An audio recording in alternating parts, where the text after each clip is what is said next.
اب بھائی دیکھو، ہم یہاں پر بیٹھتے ہیں تو اس لیے بیٹھتے ہیں کہ ہم میں سے ہر شخص اپنے حالات کا جائزہ لے کر دیکھے، اور جو بات کہی یا سنی جا رہی ہے تو اس کے اوپر عمل کرنے کی کوشش کرے۔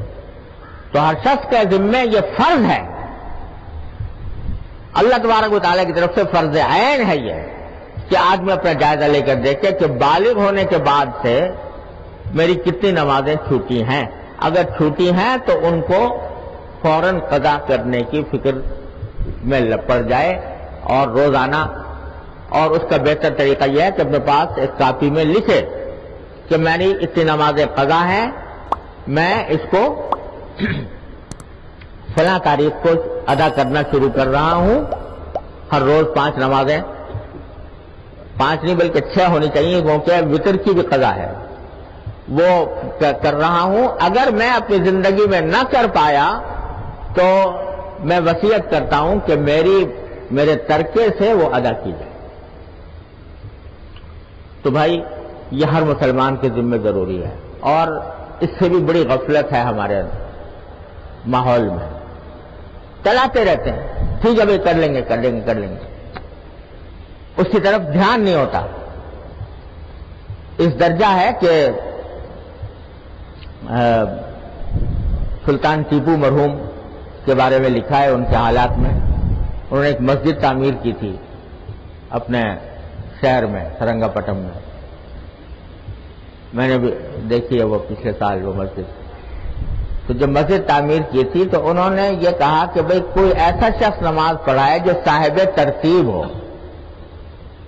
صاحب ترتیب اس شخص کو کہتے ہیں کہ جس کی کوئی نماز قضا نہ ہوئی ہو، نہیں اس کے ذمے کوئی نماز نہ ہو، اگر ہوئی تو اس نے ادا کر دی، قضا کر دی۔ تو بڑا مجمع تھا اور اس میں علماء بھی موجود تھے، لیکن جب انہوں نے یہ اعلان کیا کہ کوئی ایسا شخص نماز پڑھائے کہ پہلی نماز کہ جو صاحب ترتیب ہو، تو کوئی آگے نہ بڑھا، اس لیے کہ کوئی نہ کوئی نماز کسی نہ کسی کی رہی ہوئی تھی۔ جب کوئی آگے نہ بڑھا تو آخر میں سلطان ٹیپو مرحوم خود آگے بڑھے اور کہا کہ آج مجھے افسوس ہے کہ آج مجھے اپنا راز افشا کرنا پڑ گیا، الحمدللہ میں صاحب ترتیب ہوں، کوئی نماز میری چھٹی نہیں بالغ ہونے کے بعد۔ تو معلوم ہوا کہ یہ غفلت اتنی ہے کہ ٹھیک ہے اب تو نماز پڑھنی شروع کر دی، لیکن جو پیچھے کی رہی ہوئی ہیں نمازیں ان کا دھیان ہی نہیں، ان کی فکر ہی نہیں۔ اور اس وقت علماء بھی تھے لوگ، لیکن پیچھے رہ گئے۔ تو بھائی توبہ تفصیلی کا پہلا کام نمازوں کی ادائیگی، اس طریقے سے جو میں نے عرض کیا۔ پھر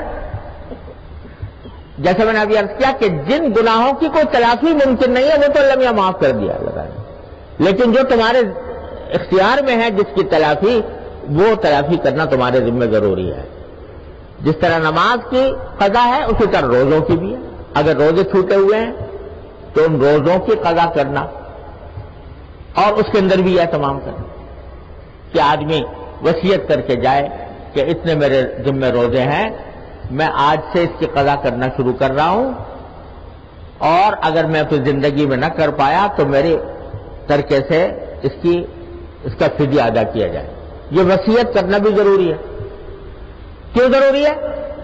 اس واسطے کہ اگر آپ وصیت نہیں کریں گے تو چاہے آپ نے بڑی دولت چھوڑی ہو، ورثہ کے ذمہ لازم نہیں ہے کہ وہ آپ کا فدیہ ادا کریں جب تک آپ نے وصیت نہ کی ہو، کیونکہ وہ مال جو ہے نا جو آپ اپنا سمجھتے ہیں،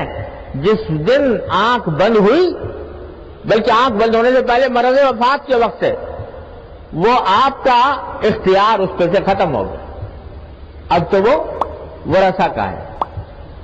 ایک حدیث میں رسول کریم سرور دو عالم صلی اللہ علیہ وسلم نے ارشاد فرمایا کہ آج صدقہ کر لو جتنا کرنا ہے، وَأَنْتَ صَحِيحٌ شَحِيحٌ، ایسی حالت میں جب تم صحت مند ہو اور تمہارے دل میں مال کی خواہش بھی ہے، اس وقت صدقہ کر جاؤ، ورنہ اگر اس وقت نہ کیا تو ایسا نہ ہو کہ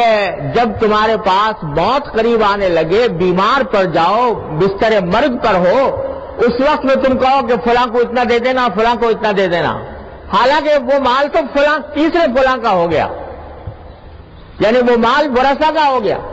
اب تمہارا حق اس کے اوپر ختم ہو گیا،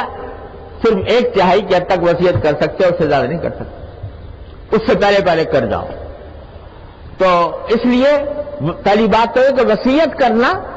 ضروری ہے، نماز روزے دونوں کی سے فدیے کا، اور اگر وصیت نہ کی، سارے ورثہ پورا مال وراثت بانٹ کر کھا گئے اور آپ کی کا فدیہ ادا نہ کیا، ان کو کوئی گناہ نہیں ہوگا، ان کے اوپر کوئی موال نہیں، نہ ان سے شریعت کا مطالبہ ہے، نہ ان کے اوپر فرض ہے، نہ ان پر واجب ہے، کیونکہ آپ نے وصیت ہی نہیں کی۔ لیکن اگر وصیت کی تو وہ وصیت بھی 1/3 کی حد تک نافذ ہوگی،